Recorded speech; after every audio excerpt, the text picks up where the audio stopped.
Hello, everybody, and welcome to the Maurice Brown Comedy Show on Bog Radio. This is the NFL edition on 24 Flicks in association with 24 Flicks. We're also on Radio QDX in Lucama, North Carolina, and courtesy of KC HFTV in Albuquerque, New Mexico. We welcome our panel of usual suspects in Antoine A.S. Stewart and nephew Caleb Lopez from Port St. Lucie, Florida. What's up, guys?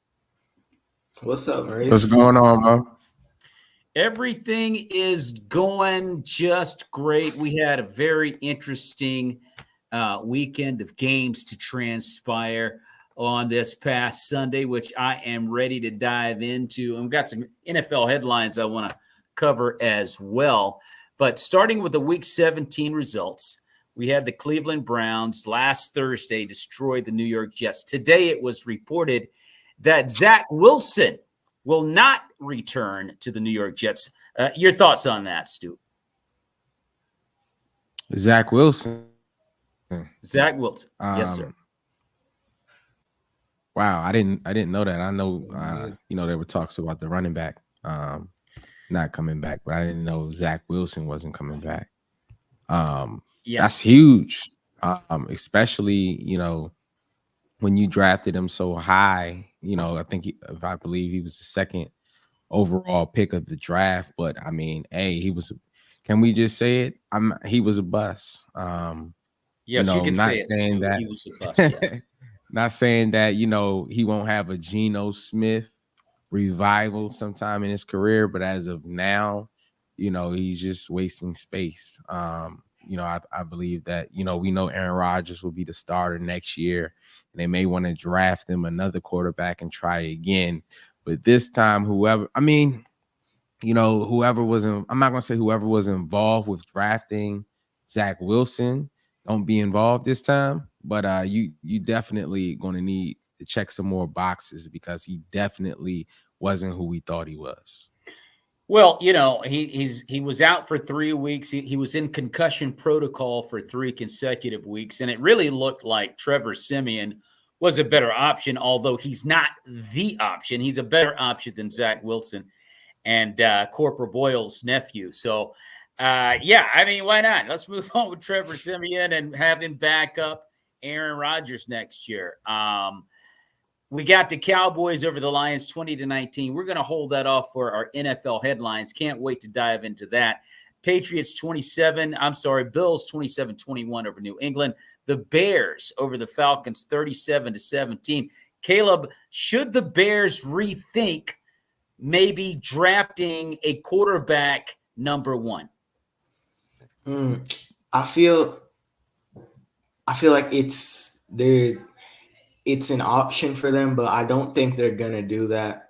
I feel like Justin Fields, he has his good games, but he also dips down for several weeks after he has one good game, and he hasn't really proven to be trustworthy yet. But I think the Bears might give him maybe 1 or 2 more years. If he doesn't show anything, then I feel like they will go for a quarterback, but I don't think they're going to draft a quarterback this year.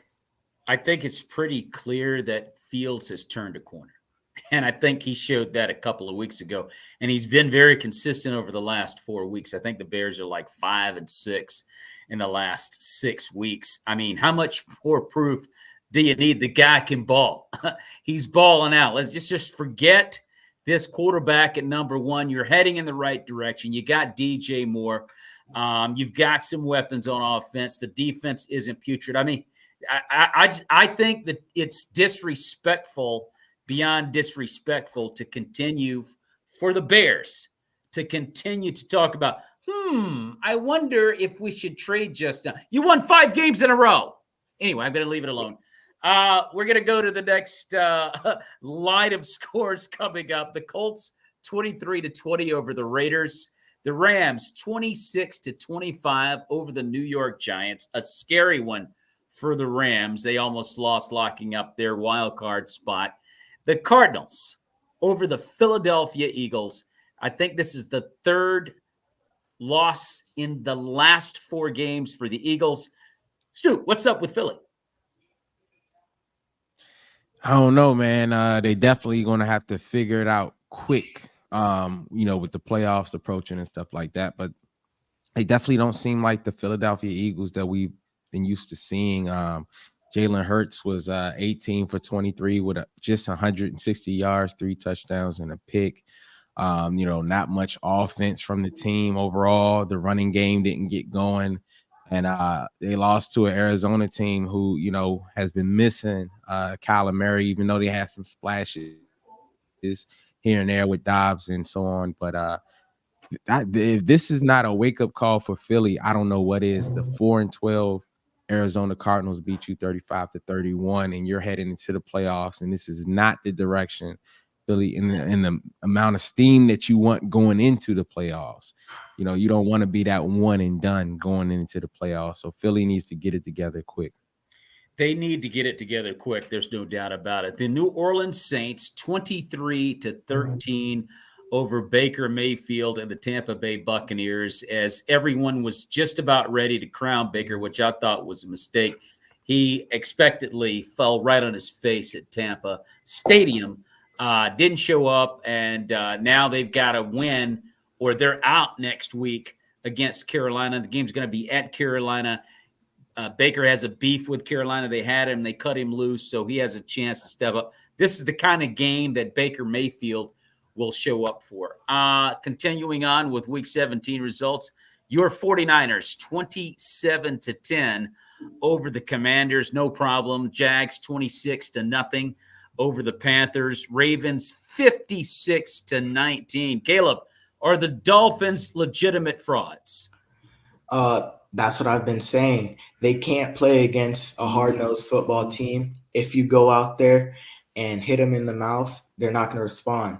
You can call them a finesse team if you leave Tyreek, if you let Tua throw the ball on you early in the game, they'll run up that score.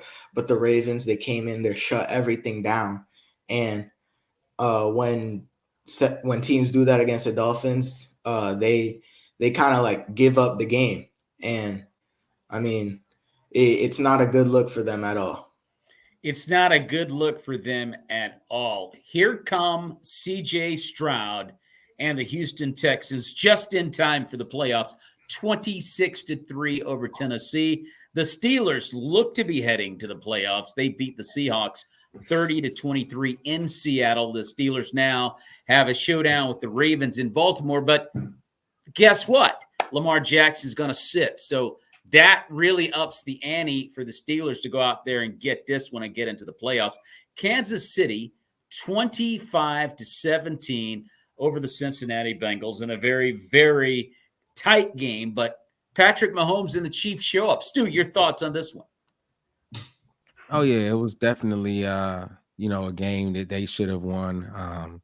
Without Burrows, Cincinnati is just not Cincinnati. Like with any team, when your number one guy goes down, you're going to be a mere fraction of yourself. The Chiefs did what they had to do. Wasn't a great showing, but it was a win. Their running back went off. 18 carries for 130 yards. Patrick had a decent game. He didn't do anything special, but they did enough to win. And as things wrap up, these are the wins that you must have. And this is why we had so much frustration with Philly's loss. Exactly that. And then finally, we had the Packers 33-10 over the Minnesota Vikings. We want to welcome into the show Aaron Too Tall Moore on the NFL edition of the Maurice Brown Comedy Show. Aaron, what's going on, bro? What's going on, fellas? What's up? Good to see What's you. up, bro?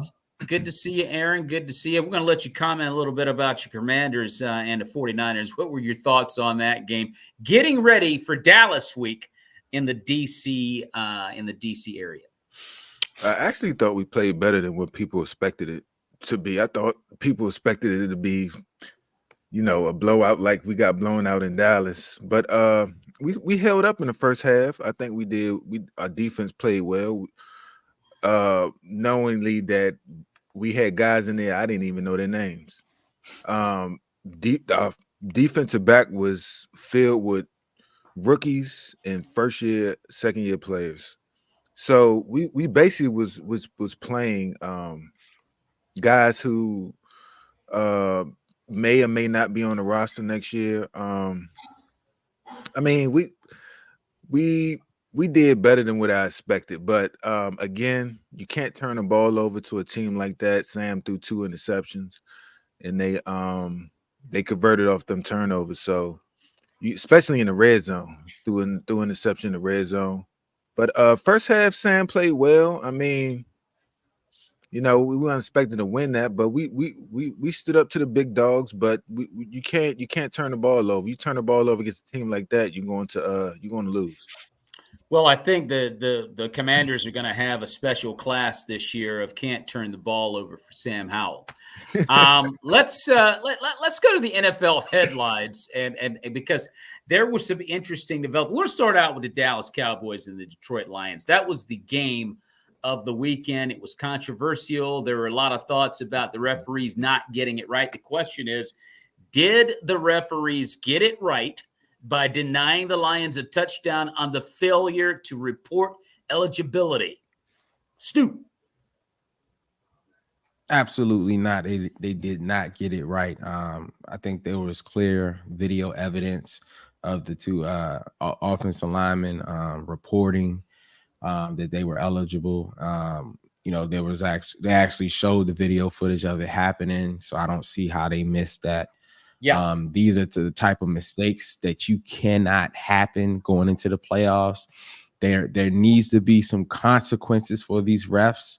And I'm not just talking about, you won't coach in a playoff game because they miss out on money like that, but they need to be some suspensions or something, because when these type of mistakes this is what Patrick Mahomes should have been crying about.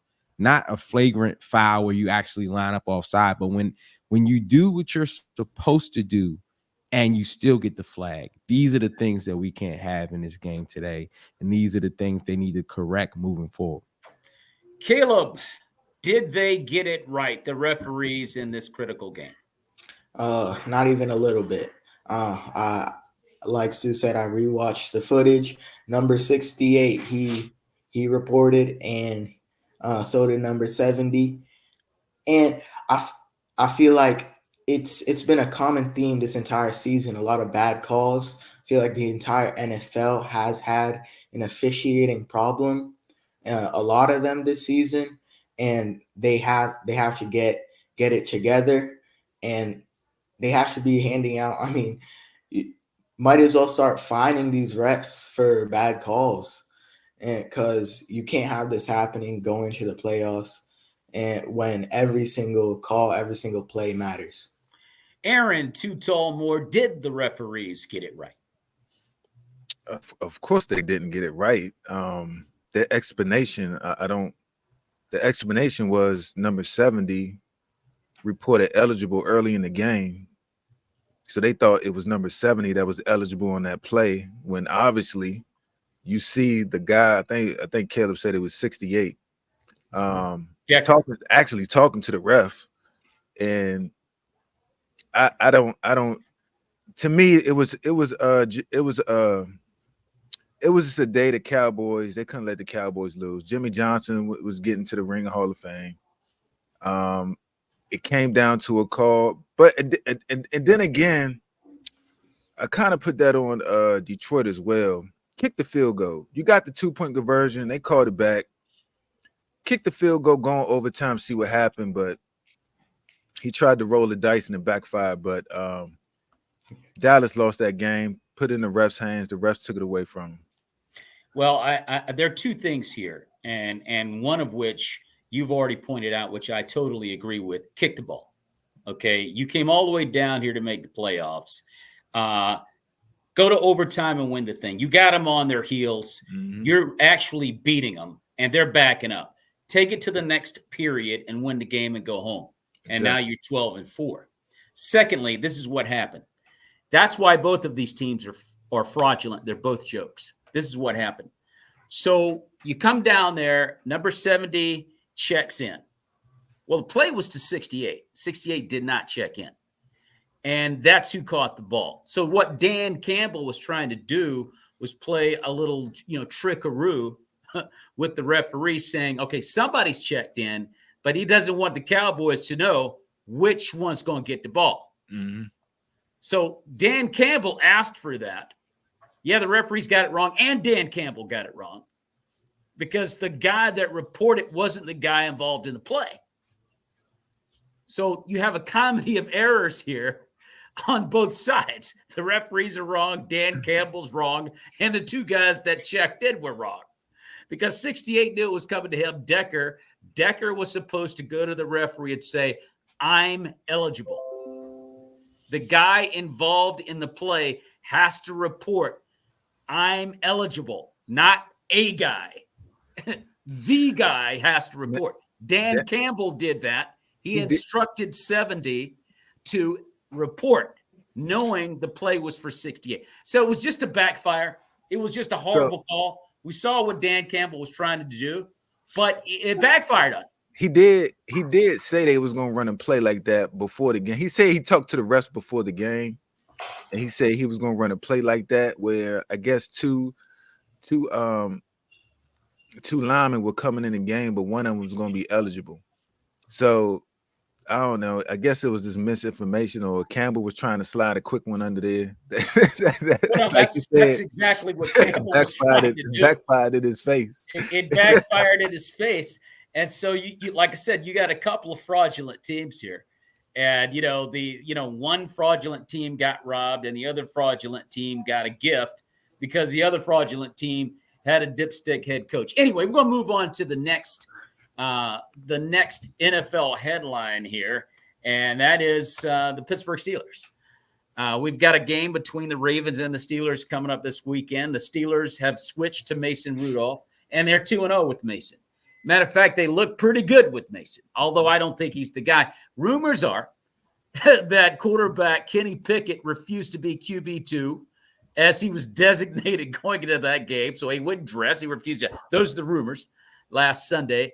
Does Mason Rudolph, I posed this question to you, Stu, deserve to remain starter at QB1 for the Pittsburgh Steelers? And when you say that, do you mean next year or just this last game? Just for the last game. Oh, heck no, not for next year. Okay. Just to finish the season off. Yeah, I think they've already announced that he is. And I did go back and watch what Pickens had to say about it. He addressed the so-called rumor. He said, he was injured, and that's why he didn't dress at all. He said he's still kind of injured, but they feel like he's healthy enough to, at least if they need him, to finish the game out. Whether that's true or not, at least he did address what was going on. He seemed like he was upset about it. But, I think that, Pickett's it definitely should be the starter. He's 2-0. I take him out. And if this is what the quarterback room looks like next year, I feel like they're probably going to draft someone as well. There needs to be a quarterback competition. No one has done enough to solidify the QB1 position, and there definitely should be an ongoing legitimate quarterback position. When I say legitimate, I'm not saying this is my guy. We're going to say it's a quarterback competition, but we've already selected our guy. But really let these guys compete and earn respect of the players, of the locker room, and of the coaches, and may the best player win. Caleb, your thoughts? Does Mason Rudolph deserve to finish the season as QB1? I think he does. He's put up decent numbers the past 2 games. But what Stu said, I agree with that. I think they do need to bring someone in the draft and have them compete for the QB1 spot, as Stu said. I think that's going to be the only solution because it's a lot of uncertainty at that position for the Steelers right now. They've had, I think, 3 or 4 quarterbacks start throughout this year, and no winning team can have that happen to them. So they have to figure that out by next year, and I'm sure they'll find something. Aaron Too Tall Moore, your thoughts, sir? I have vocalized this before. I've never been a Kenny Pickett fan. I don't think he's the future for that franchise. I mean, he's a decent quarterback, but at the end of the day, I think he's going to be a backup quarterback. Now, if this rumor is true, he would not be playing for my organization again if I was the head coach. Um, he has no honor, and he hasn't earned the right to say anything like that. If coach told him he was number two, then he's number two. Like you got to earn stuff like that. He's not no Aaron Rodgers or no, future Hall of Famer, or he doesn't have the right to do that. So I never been a Kiki Pan, like Stu and Caleb said. They need another quarterback in there. If he does, to push him, and may the best man win. But I don't think he's the future for that franchise. Well, to your point, he's not Aaron Rodgers. He's Jordan Love. Let me just say this to you. The bottom line is with Pickett is he got this thing twisted like Mac Jones did in New England. And they made him number one. They crowned him, and he took it to heart. He really thought he was that dude, and he's not shown any evidence whatsoever since he's been the starter in Pittsburgh that he's that guy. I mean, the offense has been putrid. He got Matt Canada fired because he sucks, and he gets hurt. And all of a sudden, you go with Mitchell Trubisky, who's even worse. And all of a sudden, Mason Rudolph, who's not the guy going into next season. We understand that. But he's played a whole lot better than these two guys. Mm-hmm. And the Steelers look like a credible offense with Mason Rudolph.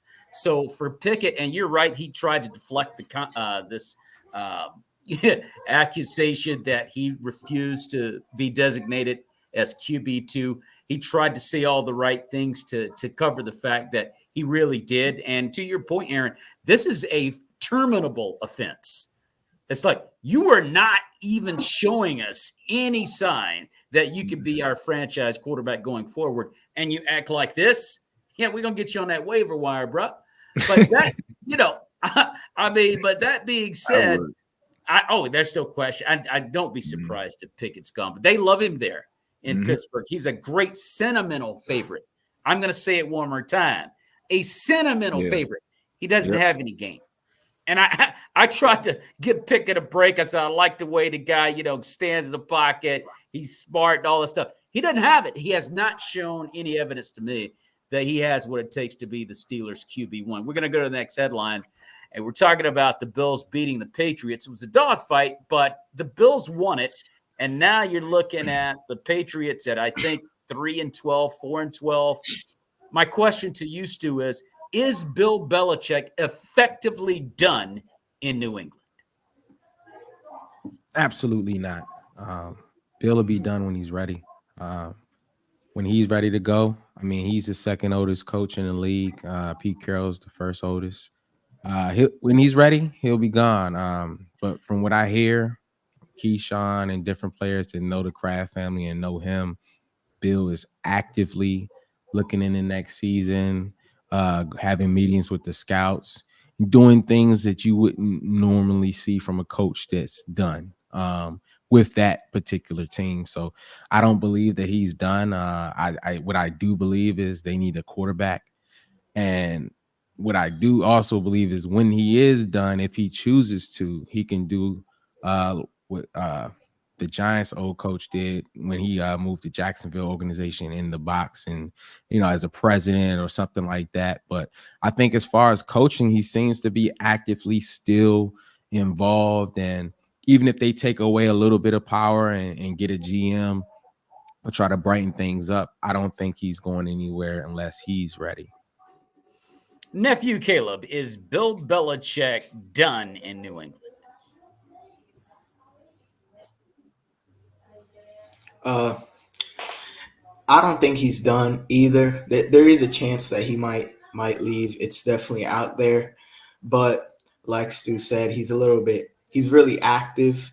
He in recent press conferences, I haven't seen him hint at anything really that he is going to leave. He's been very focused on, especially this week. A lot of people have been asking him, blah, blah, blah. He was very focused on the Jets game that's coming up for them. He didn't seem that like he was going to leave. And I don't think he will, at least during this offseason.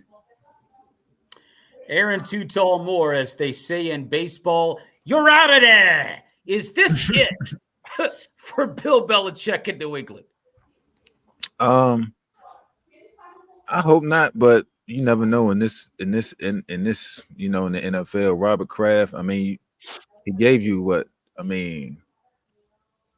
7 Super Bowls, whatever.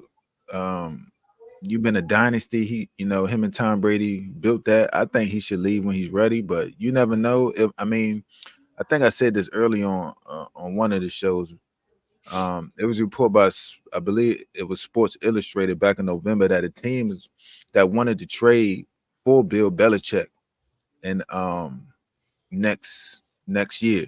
So, this year. So, will that happen? I don't know. It's always a win now league. Will he go somewhere else?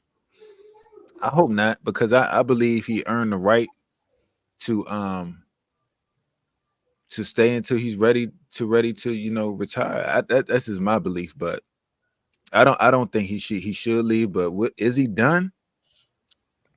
If it's up to him, he's not done. I would say that. But if it's up to Robert Kraft, he may be done. So we were talking about the New York Jets pretty much giving Zach Wilson his pink slip. For all intents and purposes, that's the word on the street. He's gone. But the Jets also cut running back Dalvin Cook to allow him an opportunity to play for a playoff team. My question is this more about Dalvin Cook just being ineffective, or can he actually help a playoff team? Stu? Yeah, most definitely. I think with the talent we all know that he has, if he's in the right situation with the right team and the right offensive genius or offensive coordinator that can utilize him, I don't think he's an every down back right now, but he could be that gadget guy. And especially coming into the postseason, he may slide into someone's roster that can utilize him. So I think that, first of all, when Robert Saleh is a stand-up guy, and he knows he's actually a player's coach, coming from San Francisco, coming from Seattle. And with a vet like that, your season's a wash. And if he's not going to be there next year, why not let him go? Why not let him hop on a team who may need a running back, injuries and things like that. So I don't think he's done completely, but he's not like a Christian McCaffrey. He's not a number one back. He'll be a great number 2 back for some team that needs him. And in the playoffs, how injuries happen. The 49ers got bit by the injury bug. There are a lot of teams who would like to have an elusive player like that, who is hard to cover out the backfield, that can use him better than what the Jets is. And tip my hat off to him. That had to be a rough season with your guy, Aaron Rodgers, going out in the first drive of the first game, and your season kind of going down the drain. I don't believe that locker room had a lot of confidence in the backup quarterback, which we see why.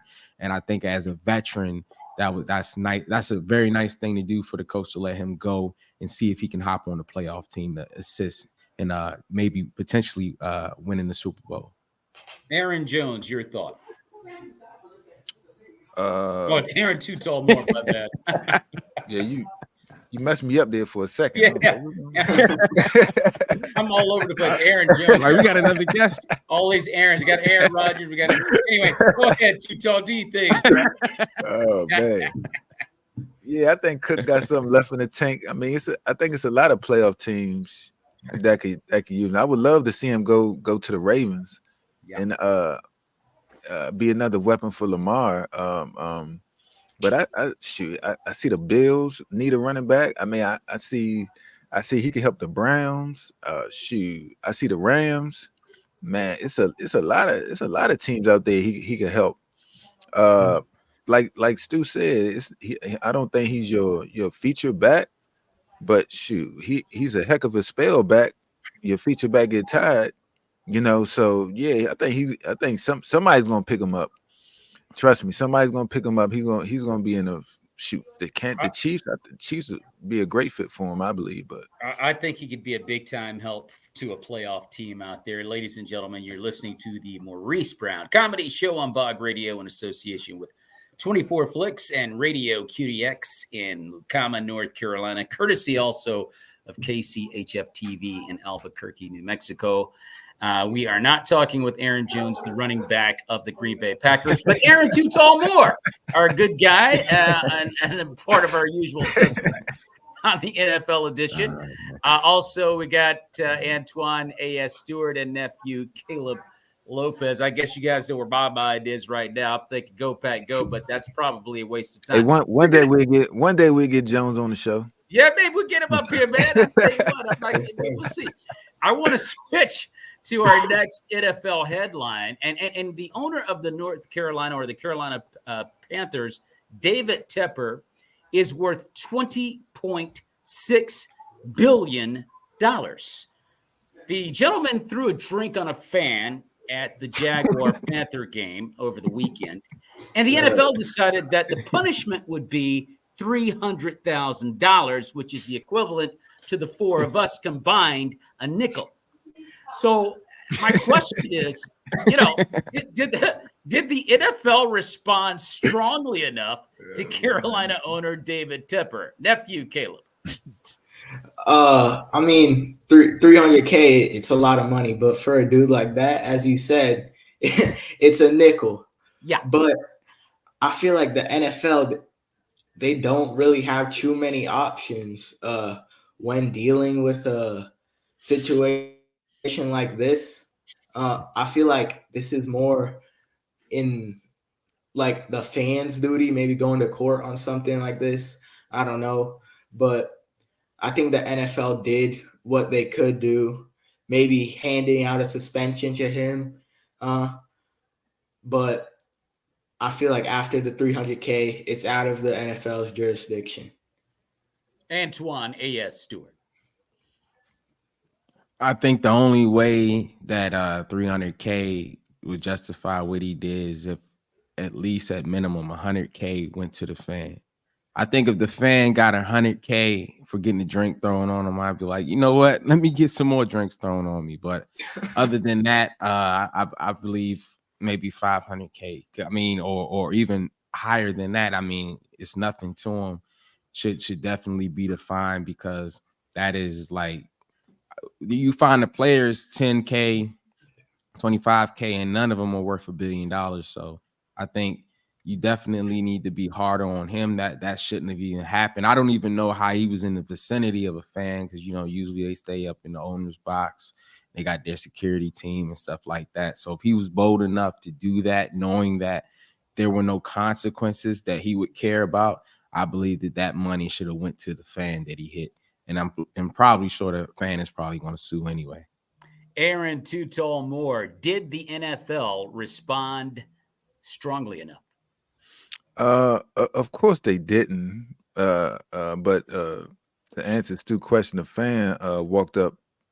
The press box is right over the seat, so a fan actually could walk up and look up and actually yell at the owner. So that's what the fan did.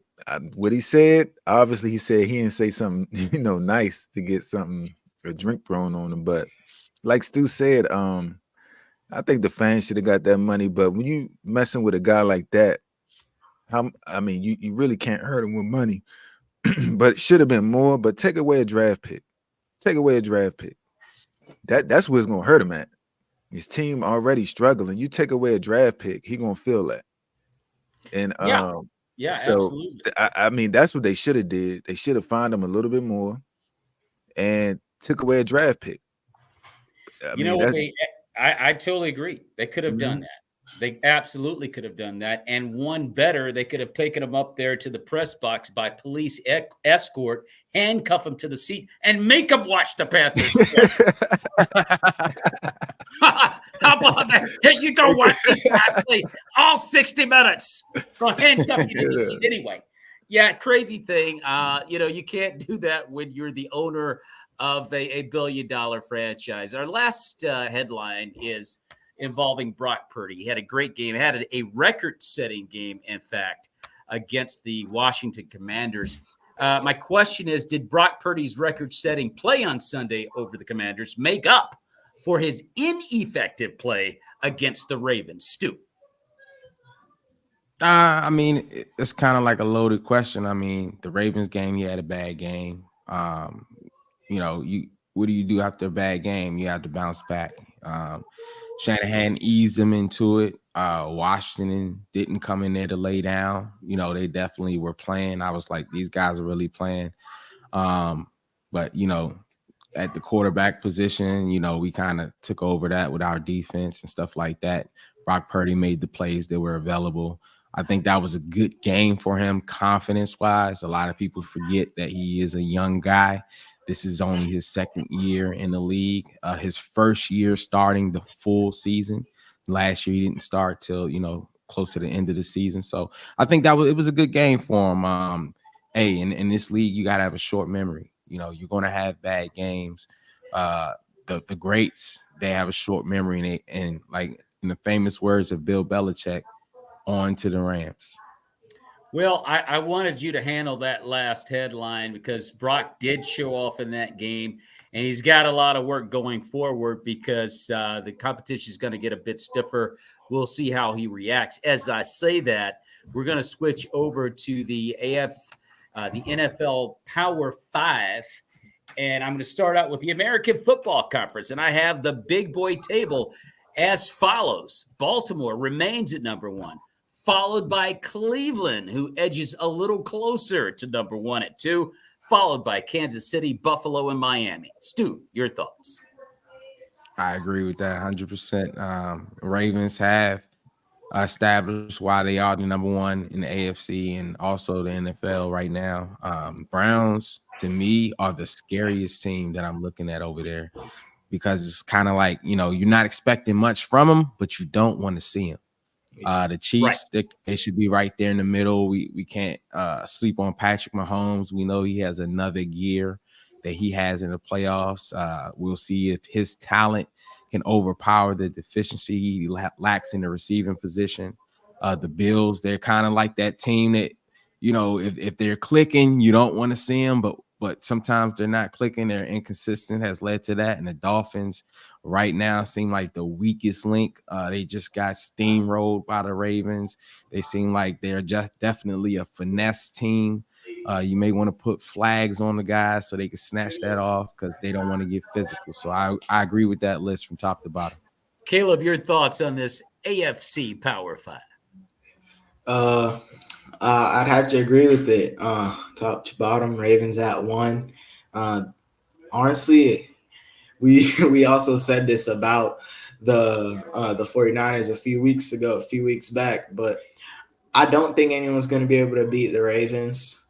But it's a week-to-week league. We had to see the Browns. They've been playing good football. The Chiefs, the Bills, I feel like they're par to par. If they meet up in the postseason again, that's going to be a great game. And as Stu said, I feel like the Dolphins, they are fraudulent. And I really am losing belief for them. Aaron Too Tall Moore, your thoughts on this American Football Conference Power 5? I can't disagree with this Power 5. I think even though the Browns are playing well right now, I think I still put the Chiefs in front of the Browns, in my opinion.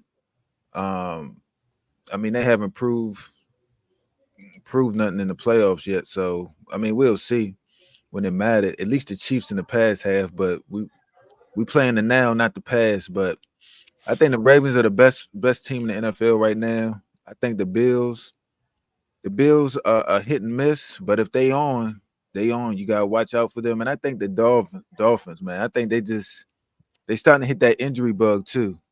They just lost Nick Chubb for the year. You know, Tua has been up and down, but I mean they need to get back on track fast. But yeah, I agree with that top 5. The Dolphins are a team that doesn't like getting into a fist fight. They're a finesse team. And if things are going rosy and, soft for them, they'll play very well. Hit them in the gut, a couple of body shots, and, hey, man, I don't know about this. I don't know if I want to get into this with you, dude. And they melt. So we're going to see going forward. They've got a big game against Buffalo coming up this weekend. The National Football Conference Power 5 are as follows. San Francisco still number 1. Dallas follows. Detroit, Philadelphia, and the LA Rams. Stu, your thoughts? Yeah, I agree with that list. The Eagles kind of just fell off the wagon. And Detroit, I could argue with them but the Cowboys did beat them, even though there's a lot of controversy on that win. The Rams are kind of crept in there. They're a team that I think would benefit a lot from getting that running back from the Jets. But Matthew Stafford and company, we know he's a vet. He's won a Super Bowl recently. So I definitely agree with that list. Caleb, your thoughts?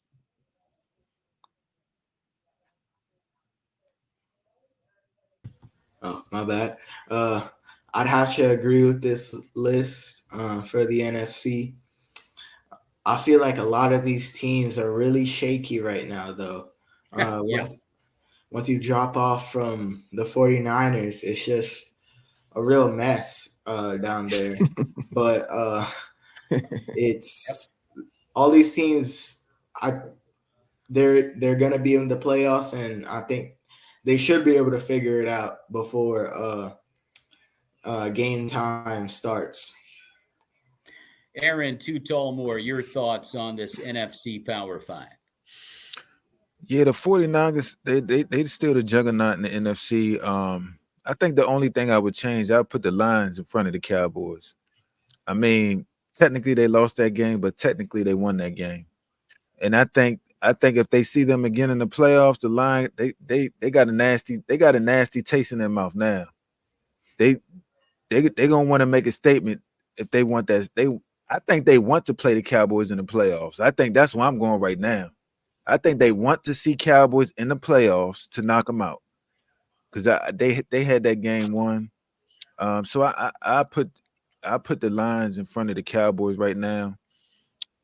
Eagles 1-4 in their last 5. I mean, they're not playing well, but we'll see what they do in the playoffs. But I don't think they're gonna make it back to the Super Bowl. And the Rams, I mean, I guess there was no other team to put in there. So no, there wasn't.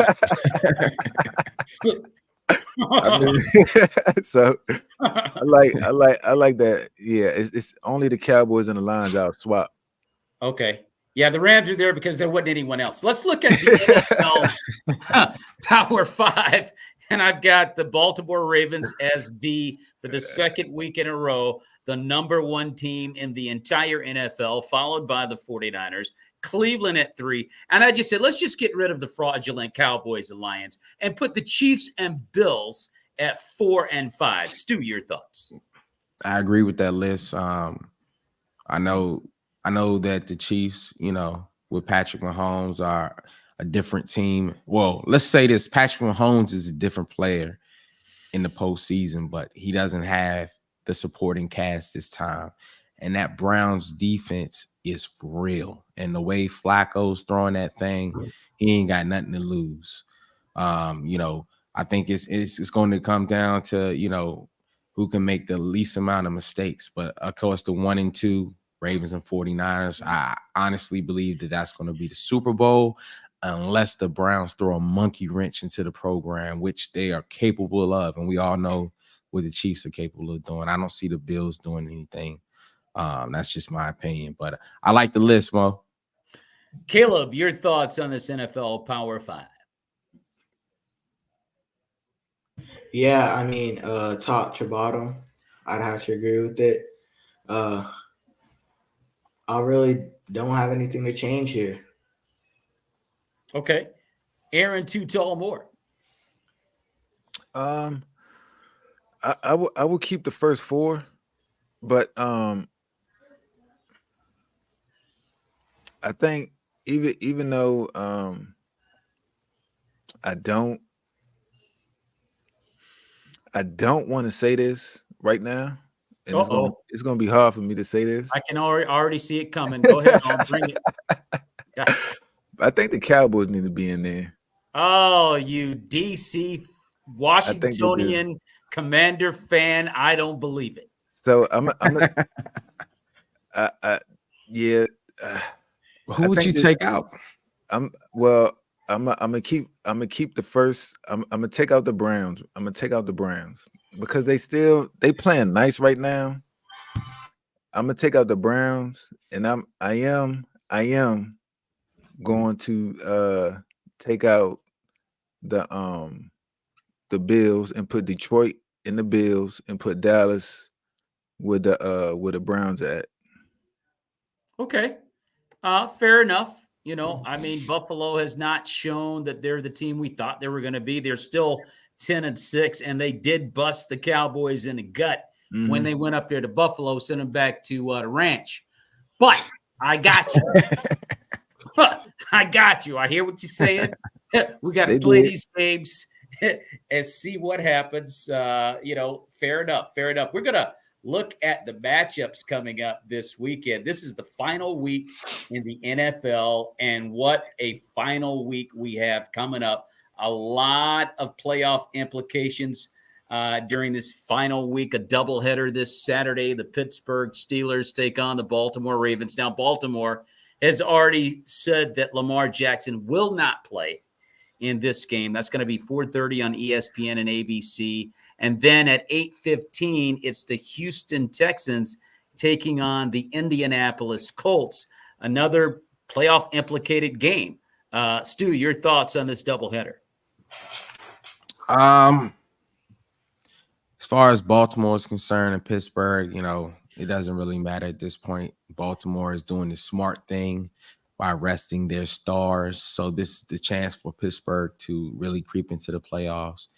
And who knows what can happen. I mean, no one's really afraid of Pittsburgh, but it's one and you're done in the playoffs. We've seen teams like the New York Giants come from the wild card and win the Super Bowl. So even though I don't see that happening, that's pretty much sums that up. And as far as Houston and Indianapolis is concerned, I don't think anyone's really concerned about that game either.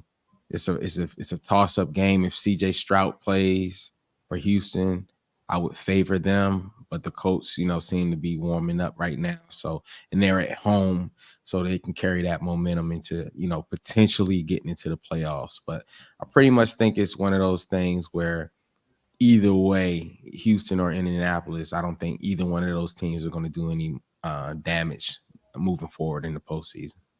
Caleb, your thoughts on this doubleheader on the final Saturday in the NFL? Yeah, I feel like the first game, it matters a lot to Pittsburgh, but very little to Baltimore. So none of Lamar isn't going to be playing, and I doubt many other the starters are gonna be playing either. So I'm gonna take Pittsburgh on that one, and then I think I'm gonna also take at 8:15. I'm gonna take Houston if CJ Stroud goes out there plays. Houston with CJ Stroud, we've seen them all year. They've been able to ball out. So I think I'm gonna take them against Indianapolis on Saturday night.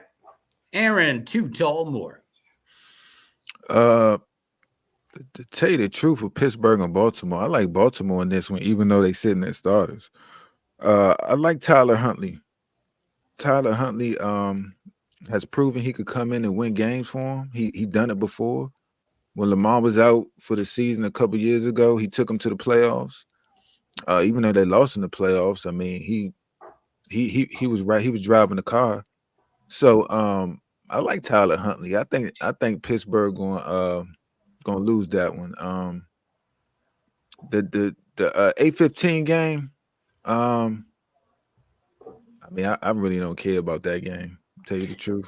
I hear you. I hear you on that. I think the one thing I am going to say this about this particular game. Now that CJ Stroud is healthy, now that Houston has all their people back going on into the playoffs, I don't think anyone in the AFC playoffs wants to see Houston. I'm just going to throw that out. I'm not worried about the mustache Minshew or whatever his name. I'm not worried about the mustache, but CJ Stroud, if healthy and the rest of his boys are healthy, watch out for the Texans. I think they may wreck the playoffs. I don't. They get in the playoffs. I think they lose in the first round because to me, I don't think he has enough around him to take the pressure off of him in a playoff moment. The playoffs is a different breed. Every possession counts. Every mistake counts. One turnover is like two turnovers. Everything doubles. And I think it's going to be too much on his shoulder to propel that team. Like he's been doing it all year. You say, why did they win? CJ Stroud. Why did they win? CJ Stroud. Right. It's nobody else. He doesn't have the pieces around him to propel them. So I'd be surprised even if they win their first play. In my opinion, I may be wrong, but that's just it's a different beast for a rookie quarterback. That's a tough task. I would totally agree with that. I mean, the playoffs is a different animal. And if you're a rookie, you don't know what that tastes like. I totally agree with that. We will see going forward. Week 18 matchups that remain to be seen on Sunday. The Cleveland Browns taking on the Cincinnati Bengals in the Battle of Ohio in Cincinnati. Minnesota taking on the Detroit Lions. But believe it or not, the Vikings still have a chance to make it to the playoffs. It's got a lot of crazy scenarios that have to happen. They lost their opportunity last Sunday. Jacksonville versus Tennessee. The Jags looking at an opportunity perhaps to win their division outright. Just depends on what happens with Houston and Indianapolis. The Jets taking on the Patriots in a meaningless game. Atlanta taking on the Saints. This is for the NFC South. Tampa Bay still has a shot to win the NFC South. They win, it's their division. They lose, and then Atlanta or New Orleans could win that division. It's a very poor division, but the title for that division is still up for grabs. As I said, Tampa Bay, the aforementioned Tampa Bay, they're going to Carolina to take on David Tepper's Panthers. He'll be handcuffed to the chair. Then at 4:25, we got the Bears taking on the Green Bay Packers. That's a playoff implicated game. Green Bay was in this position last year. All they had to do was beat the Lions, and they were in. They lost. All they got to do this time is beat the Bears, and they're in. I'm counting on a loss. Anyway, Denver taking on the Las Vegas Raiders in a meaningless game. The Philadelphia Eagles taking on the New York Giants, a game Philadelphia must win just for momentum going into the postseason play and an outside shot at winning their division. There's a team called the Dallas Cowboys that has to go to their arch nemesis, Washington, and play the Commanders. And records don't mean anything in those two for those two teams when they hook up. The Seattle Seahawks take on the Arizona Cardinals. That game is fairly meaningless. Mathematically, the Seahawks still have a chance to possibly sneak in based on loss scenarios. Kansas City taking on the LA Chargers. Meaningless game there. Chiefs have won their division. The Rams take on the San Francisco 49ers. Stu, your thoughts on this division matchup? Man, this is going to be another meaningless game. Okay. 49ers. My man. Yes. 49ers are already clinched the number 1 seed. Brock Purdy's not playing. Yes. Christian McCaffrey's not playing. Yes, sir. Yes, I understand. So we'll get to see the backups get to show their thing, and I think the Rams should win. Matthew Stafford and them are playing for something. So I believe the Rams should win. If the Rams lose this game, then they don't deserve to be in the playoffs at all. Well, and I have to rephrase the headline there, the San Francisco 49er practice squad versus the LA Rams. And the last 2 games of the week at 4:25, the aforementioned Dallas Cowboys travel to Washington. Aaron Too Tall Moore. Can your boys muster up a win to finish the season over your arch nemesis? They did it last year. We can see what Sam Howell can do this year. If we don't turn the ball over, I say we have a chance. But again, our defense is so young right now. We're playing guys off the streets, man. I don't know half of these guys we're playing. So it depends how much Dallas want it. I mean, they are playing for something.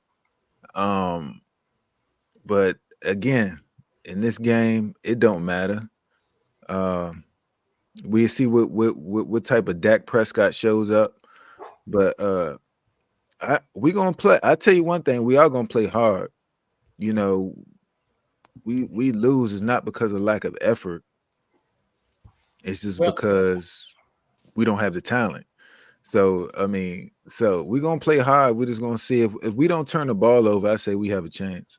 Well, it's kind of tough to win when you got the guy that makes the chicken wings and mambo sauce over is trying to play defensive end. I get it. I totally get it. The last game of the night is the biggest game maybe of the weekend. Buffalo and Miami. And I'll tell you, I got Buffalo winning this. I think Miami's just soft. They're hurt. I'll take the Bills. Stu, real quick, your thoughts.